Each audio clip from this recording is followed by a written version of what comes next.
नमस्कार दोस्तों, welcome to my channel. प्रधानमंत्री 3 दिन के स्टेट विजिट के लिए यूएसए गए थे। फिर वहाँ से उन्होंने इजिप्ट का दौरा किया।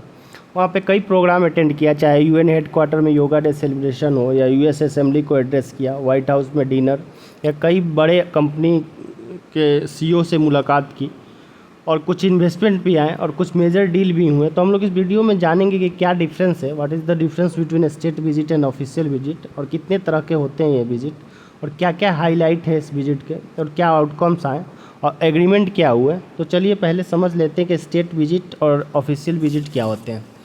कोई भी देश में कोई भी गेस्ट आता है या हेड ऑफ स्टेट आता है तो उसके लिए कुछ प्रोटोकॉल होते हैं, सेट ऑफ रूल्स होते हैं कि गेस्ट को कैसे अटेंड किया जाए, गेस्ट को आगे की जो भी प्लानिंग होती है वो सब की जाती है, कौन किसको अटेंड करेगा, कॉन्फ्रेंस तक कौन ले जाएगा।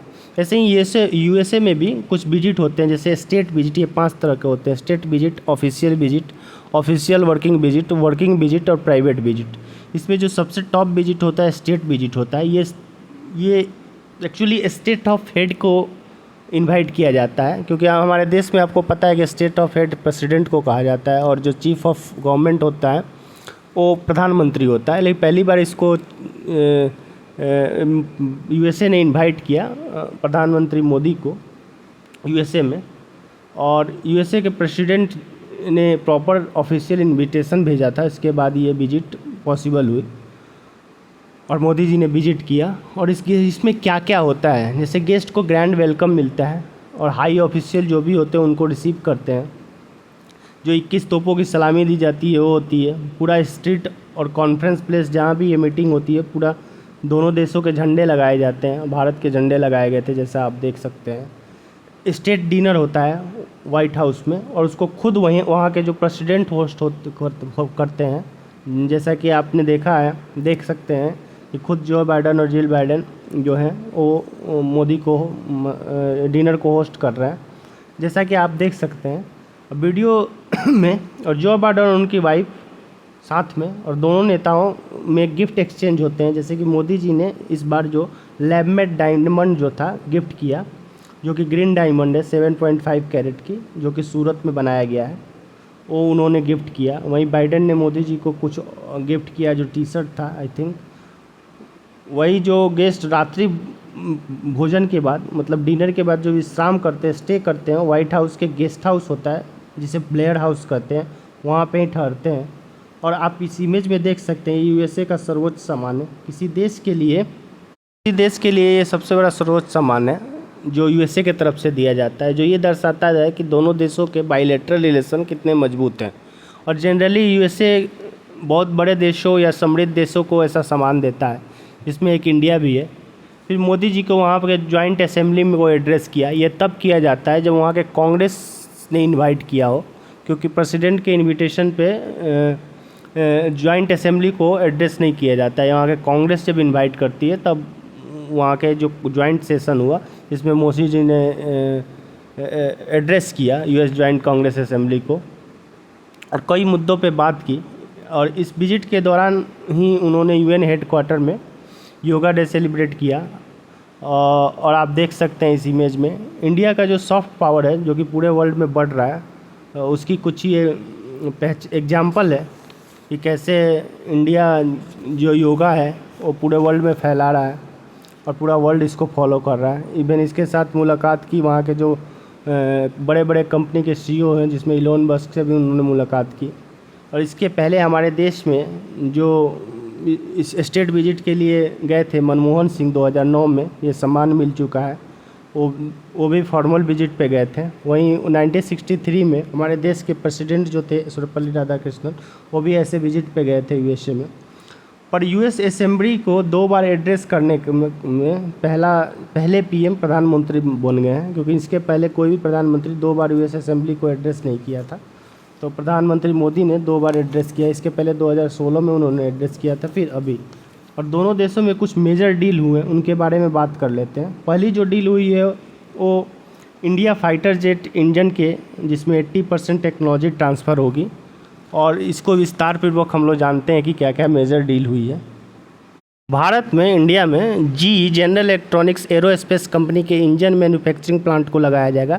यानी देश में बनेंगे फाइटर जेट्स के इंजन। इसमें भारत के जो HAL है, हिंदुस्तान एरोनॉटिकल्स लिमिटेड, जी एरोस्पेस के साथ मदद करेगी। इस प्लांट में भारतीय वायु सेना के जो हल्के लड़ाकू विमान तेजस हैं, मैक 2 LCA तेजस है, मैक 2 वेरिएंट के लिए इंजन बनाए जाएंगे। यानी भारतीय वायु सेना सशक्त होगी और उसकी ताकत बढ़ेगी। LCA तेजस Mk2 के लिए जेई एरोस्पेस F414 इंजन की ज़रूरत है। आयात करने में खर्चा ज़्यादा आता था, इसलिए भारत सरकार ने देश में ही प्लांट लगाने की डील की। अब भारत सरकार जी एरोस्पेस कंपनी की प्लांट लगाने की जगह सुविधाएं और इंजीनियर्स देंगे।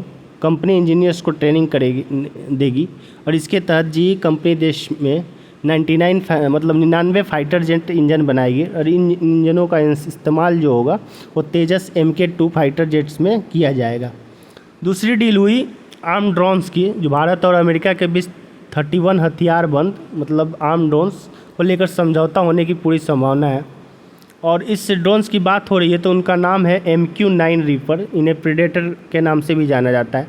कई बार इन्हें हेल ड्रोन्स भी कहते हैं, यानी हाई एल्टीट्यूड लॉन्ग एंडुरेंस ड्रोन्स। ये दुनिया के सबसे खतरनाक ड्रोन्स में से एक है। इसे जनरल एटॉमिक्स कंपनी बनाती है। तो MQ-9 रीपर ड्रोन्स को भारत में आने के बाद तीनों सेनाओं को ज्वाइंट कमांड में रखा जाएगा।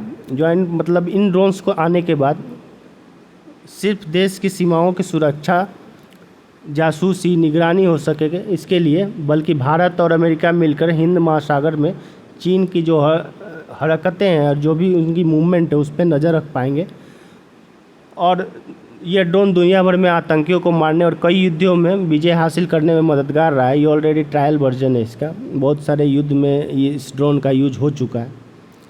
तीसरा जो डील हुआ, setting of Indus x. Bharat और अमेरिका मिलकर US India defence acceleration ecosystem की शुरुआत कर रहे हैं। इस नेटवर्क में दोनों देशों की यूनिवर्सिटी, स्टार्टअप्स, इंडस्ट्री और थिंक टैंक्स भी शामिल किया जाएगा, ताकि संयुक्त रूप से रक्षा टेक्नोलॉजी संबंधी इनोवेशन हो सके। जो भी इनोवेशन हो इस टेक्नोलॉजी में, उसके लिए दोनों देश काम करेंगे। इसी क्रम में अमेरिका के department of defence space force ने भारत के startup 114AI and third eye tech के साथ समझौता किया है, ताकि अत्याधुनिक जो तकनीकें जो हैं वो बनाई जा सके।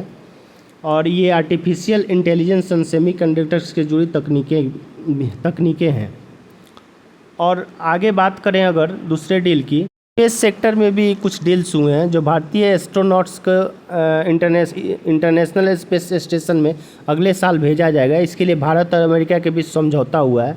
भारत ने आर्टेमिस आर्केट्स पर भी हस्ताक्षर करने वाला है जल्द। यानी भारत उन देशों की सूची में शामिल हो जाएगा जो चंद्रमा और मंगल पर इंसानों को भेजने की तैयारी में लगे हैं। ये भारत और अमेरिका का सिविल स्पेस एक्सप्लोरेशन मिशन है। नासा और इसरो मिलकर साल 2025 में जाने वाले पहले आर्टेमिस मिशन में मिलकर काम करेंगे, ताकि चंद्रमा पर जाने वाले जो एस्ट्रोनट्स पर धरती के हर हिस्से से नज़र रखी जा सके और उन्हें कम्युनिकेशन फैसिलिटी दी जा सके। भविष्य में इस प्रोजेक्ट में मंगल ग्रह पर इंसानों को भेजने की मुहिम भी शामिल है। अगर आगे बात करें तो निसार के बारे में आपने सुना होगा, और इस साल के शुरुआत में ही अमेरिका ने NASA ISRO think tank aperture radar को भारत को सौंपा था। यह एक ऐसी सैटेलाइट है जो पूरी दुनिया में आने वाली भी किसी तरह की आपदा को पहले ही सूचना दे देगी। फिलहाल ये सैटेलाइट बेंगलुरु के जो UR राव सैटेलाइट सेंटर में रखा गया है और निसार की लॉन्चिंग अगले साल श्रीहरिकोटा से की जाएगी। इसकी लॉन्चिंग से पूरी दुनिया को फ़ायदा होगा, क्योंकि यह किसी भी तरह के आपदा के बारे में पहले ही सूचना दे देगा, साथ ही वजह का भी पता करेगा कि क्या रीज़न है। तो ये निसार सैटेलाइट जो निसार है उसको लेके USA और इंडिया ने इस पे काम किया है। फिर क्रिटिकल टेक्नोलॉजी पार्टनरशिप हुई, जो भारत और अमेरिका दोनों के बीच जटिल तकनीकों को सुरक्षित रखने या आपस में बांटने का समझौता भी हुआ है। इसके साथ ही initiative on critical and emerging technology की शुरुआत हुई, जो ICAT बोलते हैं। हालांकि इसकी शुरुआत इस साल जनवरी में ही हो गई थी, लेकिन आधिकारिक जो ऑफिशियल डिक्लेरेशन है वो PM मोदी के अमेरिका यात्रा के दौरान की गई है। और artificial intelligence and quantum computing के लेके भी डील हुए। भारत और अमेरिका के बीच साइंस टेक्नोलॉजी एंडाउमेंट फंड बना है। इसके तहत अमेरिका भारत में आर्टिफिशियल इंटेलिजेंस और क्वांटम कंप्यूटिंग टेक्नोलॉजी के सेंटर्स विकसित करना चाहता है। इसके लिए पीपीपी मॉडल रखा जाएगा ताकि हाई परफॉर्मेंस जो एचपीसी फैसिलिटी है, जो हाई परफॉर्मेंस कंप्यूटिंग होता है, भारत में खोली जा सके। इसके लिए भारत के centre for development and advanced computing ने, सीडेक ने, अमेरिका के जो एडेक है उसके साथ समझौता किया। एडेक का मतलब है accelerated data and analytics and computing. ये अमेरिका की संस्था है, उसके साथ समझौता हुआ है। फिर कुछ जॉइंट रिसर्च कोलैबोरेशन पे भी बात हुई है, जिसमें भारत और अमेरिका मिलकर 35 इनोवेटिव जॉइंट रिसर्च चला रहे हैं। इसमें अमेरिका का नेशनल साइंस फाउंडेशन और भारत का department of science and technology शामिल है। नए समझौते के अनुसार भारत और America computer, information science, engineering, cyber physical systems and cyber space पर मिलकर काम करेंगे और दोनों संस्थानों की तरफ से फंड मिलेगा ताकि नेक्स्ट जनरेशन जो सेमीकंडक्टर्स कम्युनिकेशंस है या साइबर सिक्योरिटी है, ग्रीन टेक्नोलॉजी है, इंटेलिजेंट ट्रांसफॉर्मेशन सिस्टम पे काम किया जा सके। तो ये कुछ मेजर डील और एग्रीमेंट हुए थे यूएस और इंडिया के बीच, जो मैंने आपके साथ डिस्कस किया। इससे रिलेटेड ये इन्फॉर्मेशन था। अगर आपको इन्फॉर्मेशन अच्छी लगी हो तो please like this channel and subscribe my channel, like, share and comment. Thank you.